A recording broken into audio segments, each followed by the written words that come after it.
پھر قرآن کریم نے محرمات کی ایک اور قسم بیان فرما دی کہ ایسی عورتیں جن کا نکاح ہو چکا ہو، جو عورت کسی دوسرے شخص کے نکاح کے اندر ہو، ایسی عورت کے ساتھ کسی دوسرے آدمی کو نکاح کرنے کی اجازت نہیں ہے جب تک کہ وہ اس سے علیحدہ نہ ہو جائے، یا طلاق کے ذریعے سے یا اس شوہر کے انتقال کے ذریعے سے۔ اس کے علاوہ کوئی ذریعہ نہیں ہے اس عورت کے ساتھ نکاح کرنے کا۔ قرآن کریم یہ کہتا ہے کہ اگر کسی سے تم نے نکاح کر لیا اور نکاح کر لینے کے بعد اس سے تمہیں جماع کرنے کا موقع مل گیا، خلوت تمہیں حاصل ہو گئی، اس بیوی کے ساتھ علیحدہ رہنے کا تمہیں موقع ملا ہے، تو ایسی صورت کے اندر تمہیں پورا مہر اس کو ادا کرنا پڑے گا۔ اگر تم اسے طلاق دے دیتے ہو وہ مہر لازمی ہو جاتا ہے اگر پہلے ادا نہ کیا ہو۔ بہر صورت مہر تو فوری طور پر ادا کرنا چاہیے، لیکن اگر پہلے ادا نہ کیا گیا ہو تو طلاق کے موقع پر یا انتقال کے بعد وراثت کی تقسیم کے موقع پر مہر کی رقم ادا کی جائے گی۔ اس کے بعد قرآن کریم یہ بتا رہا ہے کہ اگر شریف اور آزاد خواتین کے ساتھ نکاح کرنے کی تمہارے اندر گنجائش نہیں تو باندیاں جو ہوتی ہیں، غلام جو ہوتی ہیں عورتیں جنہیں باندیاں کہا جاتا ہے، ان سے نکاح کرنے کی بھی شریعت اجازت دے رہی ہے۔ قرآن کریم نے اس بات کی اجازت دی ہے۔ اس کے بعد قرآن کریم نے یہ بتایا ہے کہ جس طریقے پر آزاد عورتیں یا مرد اگر کوئی جرم کر لیں تو ان کو سزا دی جائے گی، اگر غیر شادی شدہ آزاد مرد یا عورت زنا کر لے تو اس کے لیے قرآن کریم نے 100 کوڑے متعین فرمائے ہیں، لیکن اگر کوئی باندی یا غلام زنا کر لے تو اس کی آدھی سزا ہوگی، گویا ان کے 50 کوڑے لگائے جائیں گے۔ قرآن کریم نے بتایا ہے کہ ان کے لیے آدھی سزا کی جائے گی۔ پھر قرآن کہتا ہے یرید اللہ لیبین لکم ویہدیکم سنن الذین من قبلکم ویتوب علیکم، اللہ تمہارے لیے دین کو واضح کر کے بیان کرنا چاہتے ہیں اور پہلے لوگوں کے حالات تمہیں سنانا چاہتے ہیں تاکہ تم توبہ کر کے اور اللہ سے اپنی توبہ کو قبول کروا سکو۔ اللہ بڑا علم رکھنے والے اور بڑی ہی حکمتوں والے ہیں۔ پھر قرآن کریم نے یہ بتایا یا ایھا الذین آمنوا لا تاکلوا اموالکم بینکم بالباطل الا ان تکون تجارۃ عن تراض منکم، قرآن کریم یہ بتا رہا ہے کہ ایک دوسرے کا مال ناجائز طریقے پر کھانے کی تمہیں اجازت نہیں ہے، ہاں البتہ تمہاری ضروریات ہو سکتی ہیں، اور یہ انسانی طبیعت ہے کہ بہت سی چیزیں آپ کے پاس موجود ہوں گی آپ کی ضرورت نہیں ہوگی، اور بہت سی چیزیں دوسرے کے پاس موجود ہیں جو آپ کی ضرورت کی چیزیں ہیں۔ اب ظاہر بات ہے کہ آپ کے استفادے کا کوئی راستہ نہیں رہ جاتا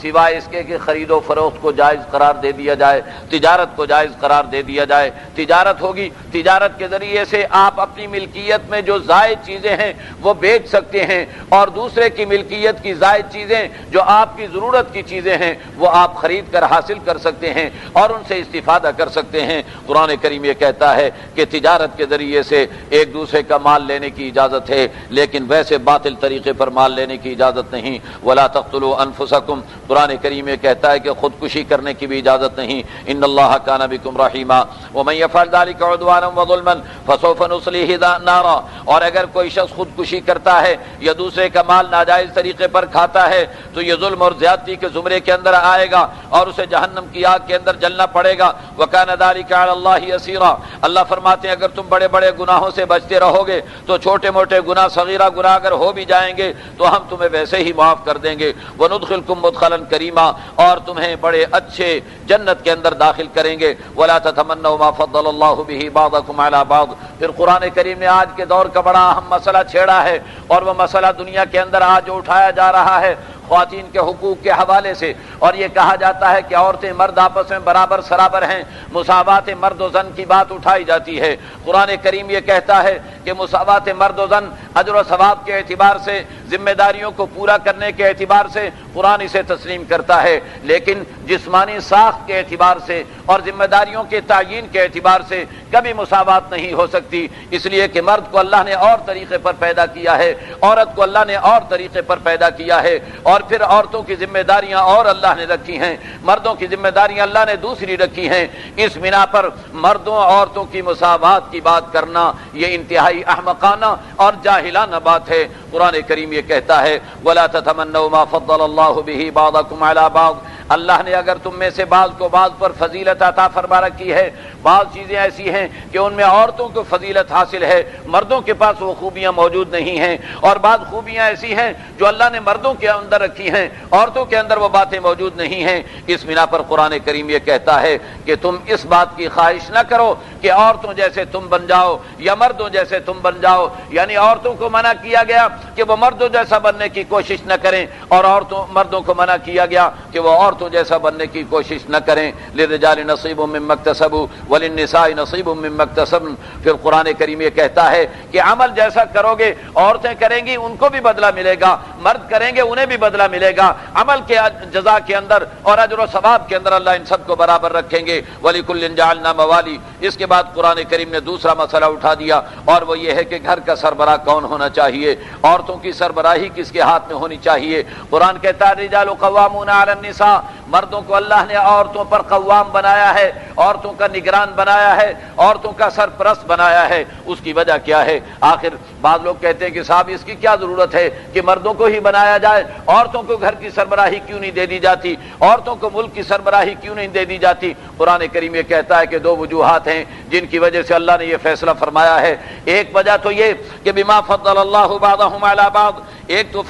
تو وجہ یہ ہے کہ اللہ نے مردوں کو عورتوں پر جسمانی قوت اور طاقت عطا فرمائی ہے، جسمانی اعتبار سے مردوں کو اللہ نے طاقتور بنایا ہے اور مردوں کو اللہ نے مشقت اٹھانے والا بنایا ہے۔ تو ایک تو جسمانی فرق پایا جاتا ہے دونوں کے اندر، اور دوسرا یہ ہے کہ وہ بما انفقوا من اموالہم۔ دوسرا مسئلہ یہ ہے کہ شریعت عورت سے کسی مالی خرچے کا مطالبہ نہیں کرتی، شریعت یہ کہتی ہے کہ گھر کے تمام اخراجات کی ذمہ داری مردوں پر ڈالی جائے گی۔ تو جب پیسہ بھی مرد خرچ کریں گے اور جسمانی اعتبار سے بھی قوت مردوں کے اندر پائی جاتی ہے، تو قوامیت بھی مردوں کے اندر ہونی چاہیے، گھر کی سربراہی بھی مردوں کو حاصل ہونی چاہیے۔ قرآن کریم اس بات کو بیان کر کے آگے عورتوں کی دو قسمیں بیان کر رہا ہے، ایک فرمانبردار قسم کی، قانع قسم کی عورتیں جو کہ شریف ہیں اور اپنی عزت و عصمت کی حفاظت کرنے والی ہیں، اور دوسری ایسی عورتیں جو شوہروں کی نافرمانی کرنے والی ہیں۔ ان کے لیے اللہ نے مرحلہ وار کچھ اقدامات تجویز فرمائے ہیں۔ پہلا قدم تو یہ کہ اگر بیوی آپ کی مخالفت کرتی ہے اور بیوی کے ساتھ آپ کا معاملہ درست نہیں ہو رہا ہے، تو پہلا طریقہ تو یہ ہے کہ آپ اپنے طور پر اسے سمجھانے کی کوشش کریں۔ اگر اپنے طور پر سمجھانے سے مسئلہ حل نہ ہو تو پھر صورتحال یہ ہے کہ اس کے ساتھ میاں بیوی والے تعلقات قائم کرنا چھوڑ دیں، اور پھر اس سے بھی بات نہ بنے تو پھر انہیں مناسب طریقے کی سزا دی جا سکتی ہے، اور اس سے بھی بات نہ بنے تو ایسی صورت کے اندر یہ ہے کہ دو نمائندے، ایک نمائندہ مرد کی طرف سے ہو اور ایک نمائندہ عورت کی طرف سے ہو، دونوں باہمی طور پر گفتگو کر کے مذاکرات کر کے مسئلے کو حل کر دیں تو اس طرح بھی مسئلہ حل ہو سکتا ہے۔ اور اگر اس طرح بھی مسئلہ حل نہ ہو رہا ہو تو پھر آخری مرحلہ شریعت نے طلاق کا رکھا ہوا ہے کہ طلاق کے ذریعے سے معاملے کو ختم کیا جا سکتا ہے۔ ہمارے ہاں پہلے نمبر پر ہی طلاق چھوڑ دی جاتی ہے، طلاق کی پوری کلاشنکوف چلا دی جاتی ہے، اور یہ اتنے مرحلے جو شریعت نے بیان فرمائے ہیں ان کی طرف کوئی توجہ نہیں کی جاتی۔ یاد رکھیے گھرانے کو باقی رکھنا یہ شریعت کی اولین ترجیح ہے کہ گھرانہ بسنا چاہیے، باقی رہنا چاہیے۔ اس بنا پر ان مراحل سے گزرتے ہوئے اگر پھر بھی بات نہ بنے تو آخری مرحلے کے اندر آ کر کے طلاق کے بارے میں سوچنا چاہیے۔ قرآن کریم اس کے بعد حقوق اللہ اور حقوق العباد دونوں کا تذکرہ کر رہا ہے۔ اللہ کی عبادت کرو، اللہ کے ساتھ کسی کو شریک نہ ٹھہراؤ۔ پھر حقوق العباد کی بات ہو رہی ہے، والدین کے ساتھ حسن سلوک کرو، رشتہ داروں کے ساتھ حسن سلوک کرو، یتیموں مسکینوں کے ساتھ اور پڑوسیوں کے ساتھ، اور اسی طریقے پر مسافروں کے ساتھ اور اپنے ماتحتوں کے ساتھ حسن سلوک کرنا چاہیے۔ جو یہ عمل نہیں کرتا وہ بڑا متکبر ہے، اور اللہ کو متکبرین کبھی پسند نہیں ہوا کرتے۔ متکبرین کی خامیوں کے اندر ایک تو ان میں خامی یہ پائی جاتی ہے کہ وہ بخل کیا کرتے ہیں، اور دوسری خامی یہ ہے کہ اللہ نے اپنا فضل جو انہیں عطا فرما رکھا ہے اسے چھپایا کرتے ہیں، اور اگر مال خرچ بھی کریں تو وہ دکھاوے کے لیے مال خرچ کیا کرتے ہیں۔ ایسے لوگوں کو اللہ شیطان کے ساتھی قرار دے رہا ہے، اور اللہ رب العزت فرما رہے ہیں انہیں کیا ہو گیا اگر یہ اللہ پر ایمان لے آتے، آخرت پر ایمان لے آتے اور اللہ نے جو عطا کیا اسے خرچ کرنے لگ جاتے تو انہیں کیا فرق پڑ جاتا تھا۔ یاد رکھو ان اللہ لا یظلم مثقال ذرہ، اللہ ذرہ برابر بھی کسی پر زیادتی اور ظلم نہیں کیا کرتے۔ وَإِن تَكُ حَسَنَةً يُضَاعِفْهَا وَيُؤْتِ مِن لَّدُنْهُ أَجْرًا عَظِيمًا، اگر تم ذرہ برابر بھی نیکی کرو گے تو اللہ اس کا پورا اجر و ثواب نصیب فرمائیں گے۔ فَكَيْفَ إِذَا جِئْنَا مِن كُلِّ أُمَّةٍ بِشَهِيدٍ وَجِئْنَا بِكَ عَلَىٰ هَٰؤُلَاءِ شَهِيدًا، اے میرے نبی اس وقت کیسا منظر ہوگا، قیامت کا دن ہوگا اور ہر قوم پر، ہر امت پر ایک گواہ ہم کھڑا کریں گے اور آپ کو ان سب کا گواہ بنا کر کے لائیں گے۔ یومئذ یود الذین کفروا وعصوا الرسول لو تسوی بہم الارض ولا یکتمون اللہ حدیثا۔ اس دن کافر اس بات کی تمنائیں کریں گے اور رسول کے مخالفین اس بات کی تمنائیں کریں گے کہ کاش زمین ان پر برابر کر دی گئی ہوتی، لیکن وہاں پر وہ کسی بات کو چھپا نہیں سکیں گے اور اللہ کو دھوکہ نہیں دے سکیں گے۔ اس کے بعد اللہ رب العزت نے شراب کے بارے میں ابتدائی قانون سازی کا دوسرا مرحلہ یا تیسرا مرحلہ بیان فرمایا ہے، اور اس میں اللہ نے یہ بتایا کہ اگر نشے کی حالت میں تم ہو تو نماز کے قریب نہ جایا کرو، کیونکہ نماز اگر نشے کی حالت میں پڑھو گے تو تمہیں معلوم بھی نہیں ہوگا کہ کیا کہہ رہے ہو۔ چنانچہ بہت سے مسلمانوں نے اسی حکم کی وجہ سے شراب پینا چھوڑ دی تھی کہ جو چیز ہمیں نماز سے روکے اس چیز کے قریب بھی نہیں جانا چاہیے۔ اس کے بعد اللہ رب العزت نے تیمم کے مسائل کو بیان فرمایا، اور پھر اللہ رب العزت نے یہودیوں کی کچھ عادات بد کا تذکرہ فرمایا ہے۔ یہودیوں کی جو خامیاں ہیں ان کو بیان کیا اللہ رب العزت نے، اور ان کے مکروہ چہرے سے نقاب ہٹا کر کے دنیا کو یہ بتایا ہے کہ کیسے بدترین لوگ ہیں۔ اللہ رب العزت نے تو انہیں یہ حکم دیا تھا کہ یہ قرآن کریم پر ایمان لے آئیں، لیکن یہ لوگ کیا کرتے ہیں؟ یؤمنون بالجبت والطاغوت ویقولون للذین کفروا ہؤلاء اہدی من الذین آمنوا سبیلا۔ ان کی صورتحال یہ ہے کہ بتوں پر ایمان لاتے ہیں، طواغیت پر ایمان لاتے ہیں، اور کافروں کو کہتے ہیں کہ تم اچھے ہو، مسلمان برے ہیں۔ اولئک الذین لعنہم اللہ، یہی لعنتی لوگ ہیں، اللہ نے ان پر لعنت کر ڈالی ہے۔ ومن یلعن اللہ فلن تجد له نصیرا، جن پر اللہ لعنت کر ڈالے ان کے لیے کوئی مددگار نہیں ہو سکتا۔ اس کے بعد اللہ رب العزت نے فرمایا ہے کہ یاد رکھو ان اللہ یامرکم ان تؤدوا الامانات الی اہلھا، اللہ تمہیں حکم دیتے ہیں کہ امانتیں ان کے اہل امانت کے حوالے کر دیا کرو۔ واذا حکمتم بین الناس ان تحکموا بالعدل، جب لوگوں کے درمیان فیصلہ کرنے کا تمہیں موقع ملے تو عدل و انصاف کے دامن کو نہ چھوڑا کرو۔ امانتیں امانت والوں کے حوالے کرنے کے بارے میں علماء کرام یہ فرماتے ہیں کہ کسی کو ووٹ دینا بھی اسی زمرے کے اندر داخل اور شامل ہے۔ ایک تو امانت ادا کرنے کا مطلب یہ ہے کہ ووٹ دیا جائے، اور دوسرا اس کا مطلب یہ بھی ہے کہ صحیح آدمی کو ووٹ دیا جائے۔ یہ اس کا مطلب نہیں ہے کہ جو بھی آئے اس کو ووٹ دے دیا جائے تاکہ ہم اس امانت کو ادا کر سکیں۔ امانت ادا کی جائے، صحیح طریقے پر ادا کی جائے۔ اسی طریقے پر امانت کے اندر یہ بات بھی داخل ہے کہ امتحان کے اندر کسی طالب علم کا آپ امتحان لے رہے ہیں تو اس کے بارے میں غلط بیانی سے کام نہ لیں، اس کی صلاحیت سے زیادہ بھی اسے نمبر نہ دیں اور اس کی صلاحیت سے کم بھی اسے نمبر نہ دیں۔ اگر اس کی صلاحیت پر آپ زیادتی کر رہے ہیں تو آپ امانت کے اندر خیانت کرنے والے شمار ہوں گے، اور اگر آپ کے پاس کسی کا پیسہ مال ہے تو اس میں بھی خیانت نہ کریں اور مال اور پیسہ امانت داری کے ساتھ اس کے حوالے کرتے چلے جائیں۔ اسی طریقے پر قرآن کریم نے ان قوانین کو بیان کرتے ہوئے بتایا ہے اللہ اور اس کے رسول کی اطاعت کریں، اور پھر جو لوگ متعلقہ معاملات کے اندر صاحب حکم ہیں ایسے لوگوں کی بھی اطاعت کی جائے۔ یا تو اس کا مطلب یہ نکالا جائے گا کہ جو شرعی طور پر حکمران ہیں ان کی اطاعت کی جائے، شرعی حکمرانوں کی اطاعت کرنا لازمی ہے، اور ایسا حکمران جو شریعت کا مخالف ہو، قرآن و حدیث کے مطابق عمل نہ کرتا ہو، ایسے حکمران کو قرآن طاغوت قرار دیتا ہے، اور طاغوت کی اطاعت کی اجازت قرآن کریم نہیں دیتا۔ البتہ ایسا حکمران جو قرآن و حدیث کے مطابق زندگی گزارنے والا اور شریعت کے مطابق ہو، ایسے حکمران کی اطاعت کی جائے گی۔ اور یا پھر دوسرا اس کا مطلب یہ ہے کہ جو دینی اعتبار سے دین کی سمجھ بوجھ رکھنے والے ہیں تو دینی معاملات کے اندر ان کی اطاعت کی جائے کہ مسائل ان سے پوچھ کر کے عمل درآمد کیا جائے۔ قرآن کریم یہ کہتا ہے کہ اگر کسی معاملے کے اندر اختلاف ہو جائے تو پھر اللہ اور اس کے رسول سے اس مسئلے کو حل کرا لیا جائے۔ ذالک خیر و احسن تاویلا۔ پھر قرآن کریم نے ایک واقعے کا تذکرہ کیا جس میں ایک شخص نے فیصلے کے لیے اللہ کے نبی سے درخواست کی تھی۔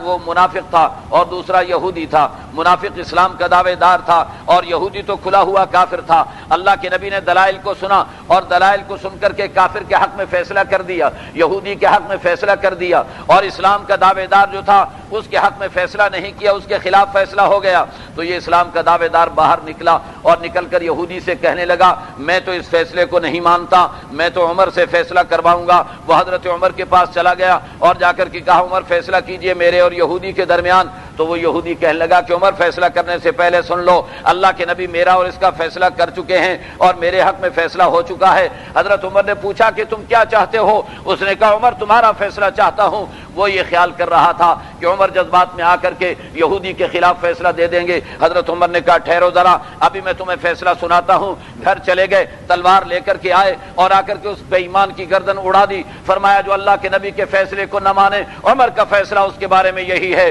کہ اس کے ناپاک جسم سے اس دھرتی کو پاک کر دینا چاہیے۔ منافقین نے شور مچا دیا کہ عمر نے ایک مسلمان کو قتل کر دیا ہے۔ قرآن اتر آیا اور قرآن کریم نے واشگاف الفاظ میں اعلان کر دیا کہ یہ ایمان والا تھا ہی نہیں، بے ایمان تھا، اور اس کو قتل کیا گیا تو درست کیا گیا۔ قرآن کہتا ہے فلا وربک لا یؤمنون حتی یحکموک فیما شجر بینہم، میرے نبی تیرے رب کی قسم کھا کر کے ہم کہہ رہے ہیں کہ یہ کامل ایمان والے اس وقت تک نہیں ہو سکتے جب تک کہ اپنے جھگڑوں کے میں آپ کو فیصلہ کرنے والا تسلیم نہ کر لیں۔ ثم لا یجدوا فی انفسہم حرجا مما قضیت، پھر آپ جو فیصلہ دے دیں اس کے بارے میں ذرہ برابر بھی دل کے اندر کوئی کبیدگی پیدا نہ ہونے دیں، ایسی صورت میں تو یہ ایمان والے بنیں گے، ورنہ ایمان والے نہیں بن سکتے۔ ہر مسلمان کو سوچنا چاہیے کہ ہماری زندگی میں اللہ کے نبی کا حکم چل رہا ہے یا غیروں کا حکم چل رہا ہے، ہم اللہ کے نبی کے فیصلے مان رہے ہیں یا غیروں کے فیصلے مان رہے ہیں۔ یہی سے فیصلہ ہو جائے گا کہ ہم میں ایمان کی کتنی رمق پائی جاتی ہے۔ اس کے بعد قرآن کریم نے جہاد کے موضوع پر گفتگو شروع کر دی ہے اور بڑی تفصیلی اور بڑی لمبی گفتگو کی ہے، اور قرآن کریم نے بڑے ہی جذباتی انداز میں یہاں گفتگو فرمائی ہے۔ قرآن کریم کہتا ہے فَلْيُقَاتِلْ فِي سَبِيلِ اللَّهِ الَّذِينَ يَشْرُونَ الْحَيَاةَ الدُّنْيَا بِالْآخِرَةِ، اللہ کے راستے میں ان لوگوں کو قتال کرنا چاہیے جو دنیا کو بیچ کر آخرت کو حاصل کر رہے ہیں۔ وَمَن يُقَاتِلْ فِي سَبِيلِ اللَّهِ، جو اللہ کے راستے میں قتال کرے گا فَيُقْتَلْ أَوْ يَغْلِبْ فَسَوْفَ نُؤْتِيهِ أَجْرًا عَظِيمًا، تو وہ شہید ہو جائے یا اسے غلبہ نصیب ہو جائے، دونوں حالتوں میں اللہ اسے اجر عظیم عطا فرمائیں گے۔ وَمَا لَكُمْ لَا تُقَاتِلُونَ فِي سَبِيلِ اللَّهِ، تمہیں کیا ہوا، تم جہاد کیوں نہیں کرتے، اللہ کے راستے میں قتال کیوں نہیں کرتے؟ وَالْمُسْتَضْعَفِينَ مِنَ الرِّجَالِ وَالنِّسَاءِ وَالْوِلْدَانِ، کتنی کمزور عورتیں اور مرد اور بچے چلا چلا کے اللہ سے دعائیں مانگ رہے ہیں۔ الَّذِينَ يَقُولُونَ رَبَّنَا أَخْرِجْنَا مِنْ هَذِهِ الْقَرْيَةِ الظَّالِمِ أَهْلُهَا، جو دعائیں مانگ رہے ہیں کہ مولا کافر ہم پر ظلم کر رہے ہیں، تو ہماری مدد فرما دے اور ہمارے لیے کسی مددگار کو تجویز فرما دے۔ اللہ فرما رہے ہیں کہ ایسی حالت میں جب مسلمان تمہیں مدد کے لیے پکار رہے ہوں، مساکین اور غرباء اور ضعفاء اور کمزور تمہیں اپنی مددوں کے لیے پکار رہے ہوں، بتاؤ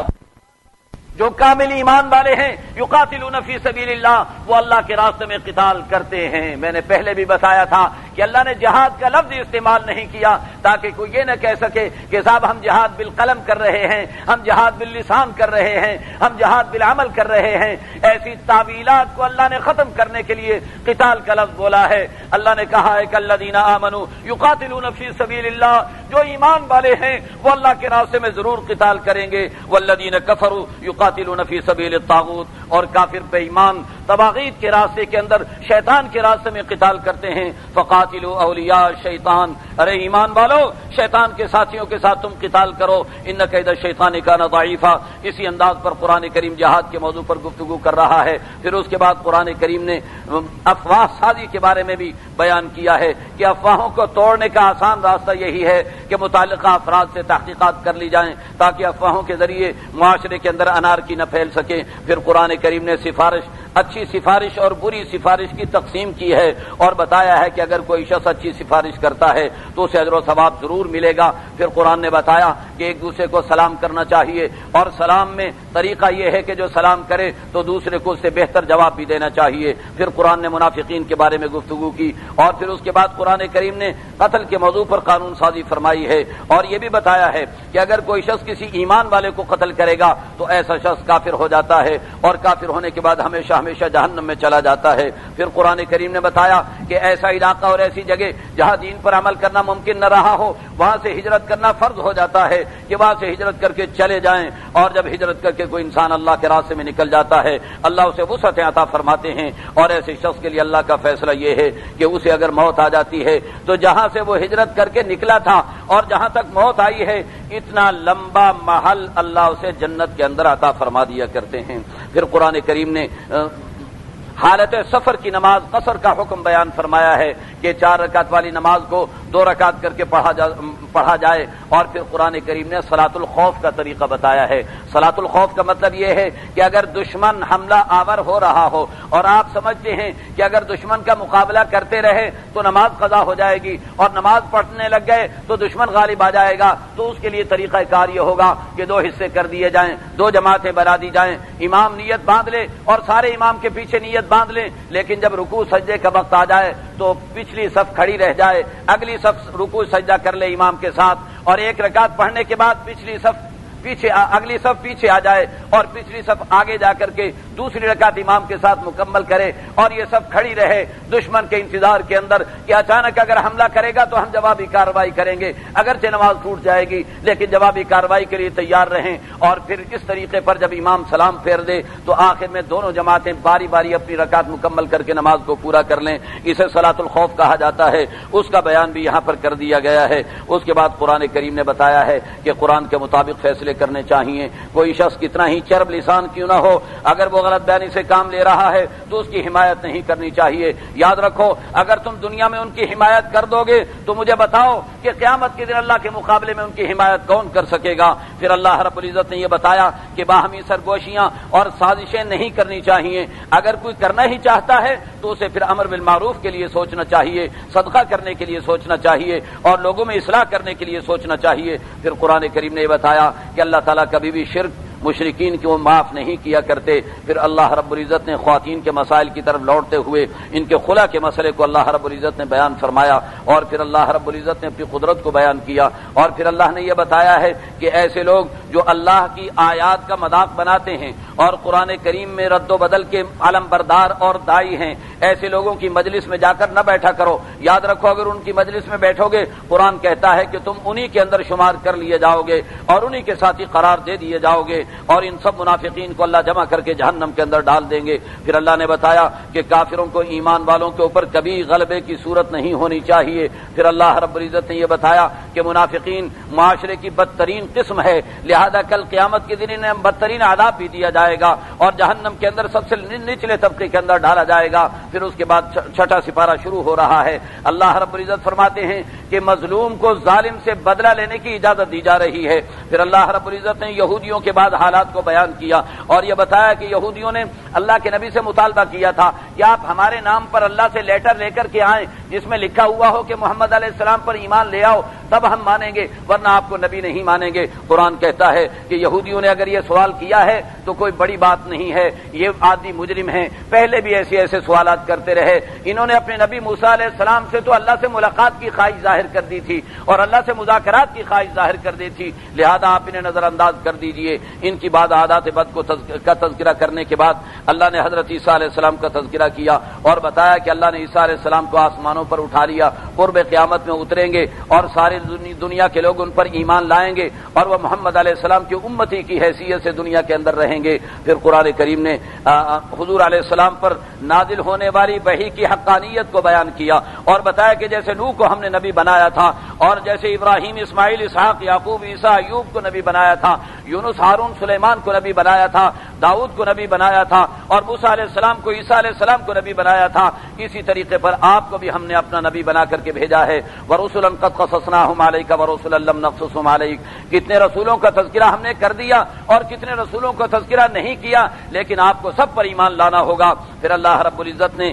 عیسائیوں سے خطاب کیا اور یہ کہا کہ اپنے دین میں غلو نہ کرو، زیادتی نہ کرو، مبالغہ آرائی نہ کرو۔ عیسیٰ اللہ کے نبی ہیں اور مریم کے بیٹے ہیں، انہیں اللہ کا بیٹا یا خدا تسلیم نہ کرو اور اللہ کے علاوہ کسی اور کو اپنا معبود قرار نہ دو۔ اللہ کا بندہ بننے میں کوئی شرم و عار نہیں رکھنی چاہیے۔ پھر قرآن کریم نے یہ بتایا ہے، آخر میں کلالہ کا مسئلہ ذکر کر دیا۔ کلالہ وہ شخص کہلاتا ہے کہ جس کے انتقال کے وقت اس کے والدین بھی زندہ نہ ہو اور اس کی اولاد بھی کوئی نہ ہو، یہ کلالہ کہلاتا ہے۔ اس کے بارے میں اس کی وراثت کے کچھ احکام ذکر کرنے کے بعد قرآن کریم کہتا ہے یبین اللہ لکم ان تضلوا، اللہ نے یہ سب احکام جو بیان فرمائے ہیں اس لیے بیان کیے ہیں تاکہ تم ضلالت و گمراہی سے بچ سکو۔ واللہ بکل شیء علیم، اللہ ہر چیز کا علم رکھنے والے ہیں۔ سورۃ النساء کی تفسیر مکمل ہوئی، کل انشاءاللہ سورۃ المائدہ کو بیان کیا جائے گا۔ اللہ ہم سب کو عمل کرنے کی توفیق دے۔